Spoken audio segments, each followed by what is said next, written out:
as a governor, she signed into law that went from like 15 to 20. Like you're allowed to sell $20,000 of goods, farm goods, like out of your house without needing a commercial license. As long as you don't have a storefront. Sure you can. If you're making those deals in your living room, that's one thing. But if you put a stand out, then it's completely different. Yeah. I live in a community. Yeah, I live in a community that has stands. We talk about this in our newspaper all the time. I think is it fall under the but it's maybe the Michigan Right to Farm Act. They still regulate whether or not you can have a farm stand and whether or not you have enough room to put cars in there. I'll tell you, if you have a space that only has one car in your driveway and it's a non-parking street, you can't put a stand up there because where are people going to park? They won't let you do it. In Centerline, you need to have by having someone on a bicycle. When they're waved down, they drive up and alongside of them. They hand them money. Okay. In Centerline, you need to have a permit to have a garage sale. Right. I mean, it's the same thing. Well, agricultural land and residential land, they can be very different. They can be looked at differently depending on what the laws are. I want to make a point, though. It's a local rule, Rick. I think it's everywhere. Local rule. I'm saying, though, I wonder, because I'm sure the cities have a duty for safety. Maybe one's like, kind of, what I'm saying, like the habitability rules of residential, commercial, and unlicensed behavior. Remember when Snyder took over, they chopped down like 6 rules governing the creation of outhouses? Do you remember that? Some people are nodding their heads. You absolutely do. They have rules for everything on a state level. Outhouse rules. They've tried to get rid of a bunch of extra rules. But this is something important to realize. Maybe people are critical of Prop 1 when we talk about how it doesn't say this or it doesn't say that, it doesn't fill in all the gaps. We were restricted with Proposal 1 in the number of words that we used in order to describe the proposition. Because you can't have a fully fleshed out deal with 40,000 rules because all of the language of Prop 1 has to appear on the petition itself. So we already had to create a special fold-over section on one of our petitions and things like that just to fit the verbiage on there. So it wasn't possible for us to fill in all the nooks and crannies on this law when we got it in front of the voters. That's why that's why the system's set up, to add the flesh and blood onto the skeletal structure that the proposal is. And that's supposed to be due through the legislature, by citizens' initiative, or by citizen directive, and by the court system. So it's not like we were deficient in Prop 1 when these things were not decided. We just didn't have enough space to include everything. And that's my explanation as to why it's not my fault. No, that's good. So I think it's still unreasonable to assume that a business can just start operating if the locals haven't considered anything about it. Can't. And then seek license from the state. Yep. And I can appreciate... How is that not consideration by not opting out? Well, an opt-out is a specific action. You can say, we know this. I can tell you this. It says you may opt out. That doesn't mean that the business can operate if the place didn't opt out. As to this question, because the question is posed, what we know is from each applicant for state license, so let's say you ignore any need for approval locally, any application for state license must be submitted to the department. Upon receipt of a complete application, the department shall forward a copy of the application to the municipality, which the marijuana establishment is to be located, determine whether the applicant. So they may send it to them, and if the question is like, if they say they don't want you there, finish that sentence. Read the whole sentence. They send it to the municipality, determine if the applicant. The department shall forward a copy of the application to the municipality in which the marijuana establishment is to be located, comma, determine whether the applicant and the premises qualify to be the state license, So they and comply with this act. So they ask and the issue the municipality appropriate state license or send the applicant a notice of rejection set forth specific reasons why the department did not approve for the state license. So now, they ask the municipality to determine their qualification for that license. Isn't that what it says? They send it to the municipality so the municipality can determine their qualification for state licensure. Isn't that what it says?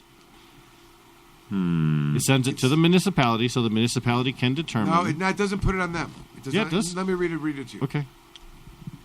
The department shall forward a copy of the application to the municipality. In the microphone. To the municipality in which the marijuana establishment is to be located, comma, determine whether the applicant and the premises qualify for the state license. So who is determining that? The municipality? No, I think it was the department. It's the state. Upon receipt of because it's amongst several, I would read this. Upon receipt of a complete application fee, the department shall forward a copy of the application to the municipality where this stuff happens, comma, determine whether the applicant, so I'm saying, the department shall, when they get it, forward it to the department, determine whether the applicant of the premises qualify for the state license and comply with this act. So there's a twofold thing there. I don't believe the municipality is going to determine whether or not they comply with the act. Then why would it's going to be the state? There's some approval needed by the city to determine if they are eligible? So right, of we're course. We're going to forward the application to the local community, and then we will determine the fitness of this application. So informing the local community happens first, then the determination of the fitness happens second. Isn't that exactly how you read it? That is what it says. Once they get the fee, they pay the fee. They forward the application. And they forward the application. That's what it sounds and like when to they me. try to determine whether or not they meet the see, listen how it's stated, because it doesn't mean there has to be an opt-in. Right. And I think a lot of We wanted to people avoid the opt-in. and a lot of people had read what's really required for a state application on the MMFLA to be. Do you really need an ordinance written? If they've given you a occupants permit, that might suffice. But if you're in a zoned area, Zoning's accomplished through ordinance. So well, if it's a zoned area that is considered, the MMFLA can't determine where zoning goes. I'm not with the saying that. exception I'm of not saying- I'm I'm class- saying if it's already retail and I'm you saying open up a retail store there. There's been an argument that the MMFLA, the city could, if they could say, okay, that's a zoned area that we're going to consider this kind of business, and here's your attestation. They don't necessarily write a ordinance. That's always, but if you have the city's approval and it's in a zoned area, which means the they've given. city speaks through their ordinances. The only way that you would establish zoning is through an ordinance.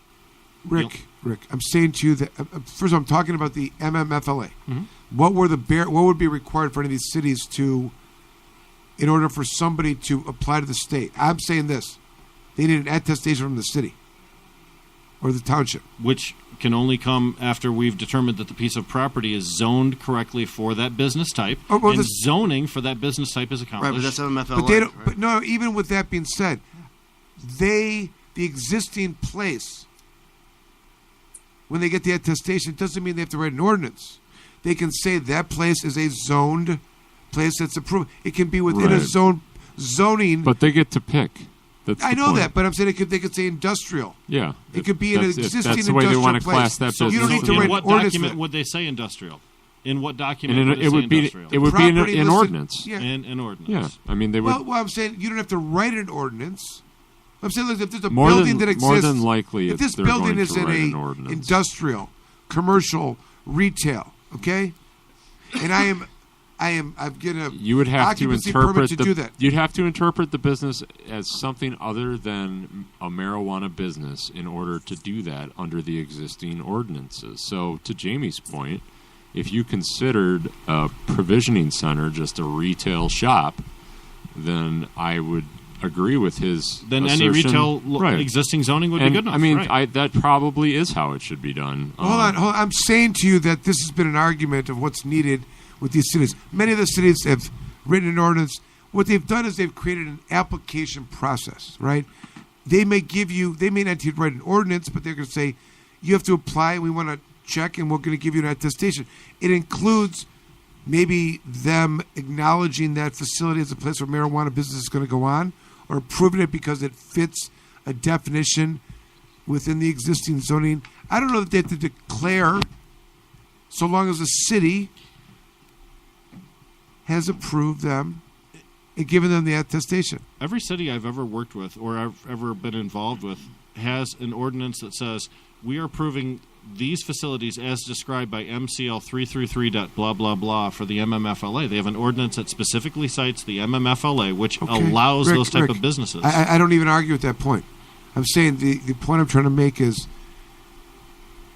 You can't have an authorization without an ordinance. I've not seen it. you can't have an attestation from a city without them needing to amend an ordinance if they approve, as long as they have an application process, and that they. You're talking about the MMFLA right now. Yeah, that's what I'm talking about. And we can go back to it. Yeah, yeah. That's what I'm saying. That's- Listen, we're on the same page. That's Yeah. a debate. I'm saying, like, I've heard. I'm not taking away from cities that have chosen to do that, but I'm saying they don't all have to write that. Can you That's cite a city that did that? I don't need to. Yes, you do. Because you just said it's possible, and we've had all this time, and I can tell you all these cities that did it the other way. Rick, I'm going to want to hear my authority that the cities and their interpretation of the MMA have been wrong every goddamn time. You and I will agree on that. So, but we're talking about the MMFLA But the program. argument that the cities and the way they've done it is the standard of intellectual processing, I don't buy that. I'm saying if a city desired to do this without writing one, they could. Theoretically. Yes. Even though there hasn't been one in practicality. That's not an argument. That's like saying because the search warrant was valid because we found the cocaine in the house. I mean, you know what I mean? Like, to me, it doesn't. Well, if we have 110 cities that all did it the same way, I think that. That's just because they want to do it the same way. They just hate marijuana, and they want to tell the world they hate it. It's a safe way to do it. It's a safe way to do it, okay? I'm saying to you that I don't know that it's fully necessary. But nevertheless, let's move on to the Prop 1, okay? Prop so 1. we know that the cities will be consulted. And really that's what kind of spurned that, because this language right here seems to suggest that you might not need an ordinance. If you're operating a business there, to say, theoretically, I'm open. You could interpret it a different way. Listen, this is a scenario where it doesn't say how the city's going to judge you. It doesn't even give. It doesn't say the city requires you to do anything. It doesn't give the city the right. I mean, I think that they're going to write it into the rules, but all the law says is that they're going to notify the city, and I could read that in maybe what that means is that it's giving the city notice that if they don't ban marijuana establishments, that a marijuana establishment is going to open. I mean, I don't know. I don't know how the courts will interpret it. So I guess I could see why, if they really wanted to make sure that a marijuana business didn't open The municipality in which the proposed marijuana establishment will be located does not notify. Here you go. Except as otherwise provided. It's over. We figured it out. All right, good. Except as otherwise provided in this section, the department shall approve a state license application and issue a state license. They have to. If the applicant has submitted an application in compliance with the rules promulgated by the department, which haven't done yet, is in compliance with this act and those rules which we don't know about, and has paid the required fee. B, the municipality in which the proposed marijuana establishment will be located does not notify. So there's a required act. The department that the proposed marijuana establishment is not in compliance with an ordinance consistent with Section 6 of this act and in effect at the time of the application. So here you got it. There's got to be some kind of ordinance. So there has to be some kind of ordinance. Yes. Which has been in my position all along, which you don't have to opt out. You got to write a fucking ordinance. Well, that's been my position all along. In fact, that's, Well, I'm saying to you, the MMFLA, as we know from the emergency rules, and maybe we'll find something differently. I don't think that the opt-in specificity is beyond approval by the local community. I think it's something to that effect. We can look at it. I think practicality, you won't receive the approval of the local community unless unless there's ordinances available. So practicality, schmacticality, legally speaking, okay. Here, legally, I live in the real world, not the theoretical world. That's in the real world. Well, ordinances rule. That's how you establish well, something. we'd like to believe that the law means something. And just because it's not being honored doesn't mean that we should accept that.